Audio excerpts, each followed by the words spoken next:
আসসালামু আলাইকুম প্রিয় ভিউয়ার, শুভ সকাল। নতুন একটা ভিডিও তৈরি করতে আমি চলে এসেছি আপনাদের মাঝে নিউ একটা ব্লগ নিয়ে। সকাল সকাল পাখির আওয়াজ শুনতে অনেক ভালো লাগে। আর আপনারা দেখতেই পারছেন গাছের দক্ষতার সাথে রসটি পাড়ার চেষ্টা করছেন এবং ভালোভাবে সে গাছে উঠছেন। দেখুন এবং ভিডিওটি দেখতে থাকুন, আশা করি সবারই ভালো লাগবে।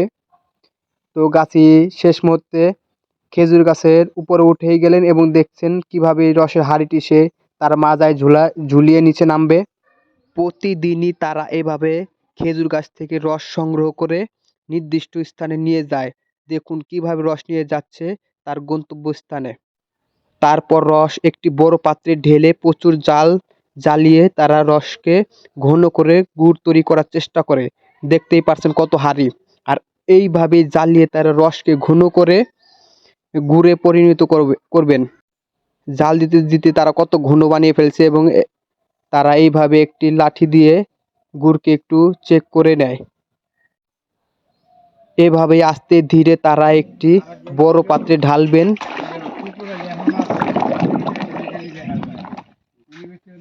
রসকে জ্বালিয়ে তারা অনেক ঘন করে ফেলেছেন এবং দেখতেই পারছেন লালচে লালচে কালার হয়ে গেছে। তারপর পাত্রে ঢালার পর তিনি আমাদের একটু দানাদার গুড়ের অংশ দিলেন খেতে। দেখতে কত সুন্দর ও সুস্বাদু। তারপর তারা পিঠা বানানোর ছোট ছোট পাত্রে সারিভাবে রেখে এই গুড় সেগুলোর উপরে তারা ঢালবেন এবং পাটালি গুড়ে পরিণত করবেন। এইভাবে বসানোর পর তারা একটি পাতলা কাপড় দিয়ে দিবেন উপর দিয়ে, যাতে পাটালি গুড়টি সহজে উঠে যায় এবং গোল হয়ে যায়।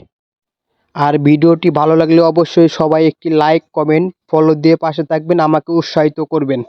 এখন এই কাজটি শেষ করার পর তারা গাবলা থেকে মগ দিয়ে ভরে প্রত্যেকটি পাত্রে তারা মগ দিয়ে সুন্দরভাবে গুড় মিঠাইটি ঢালবেন। আর এইভাবেই তৈরি করা হবে পাটালু গুড়। পাটালু গুড়ে পরিণত করা হবে। এটি শুকিয়ে গেলেই পাটালু গুড় তৈরি হয়ে যাবে।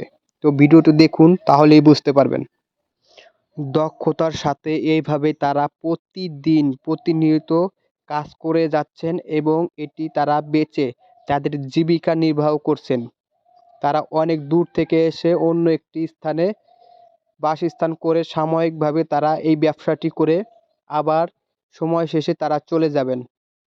আর আমাদের এই ঐতিহ্যবাহী পাটালু গুড় পরিণত করে বাজারে বিক্রি করেন।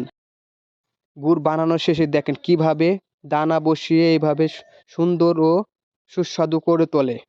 আজকের ভিডিওটি এই পর্যন্তই শেষ। সবার জন্য দোয়া ও ভালোবাসা রইল। সবাই আমাকে একটু সাপোর্ট করবেন। খোদা হাফেজ।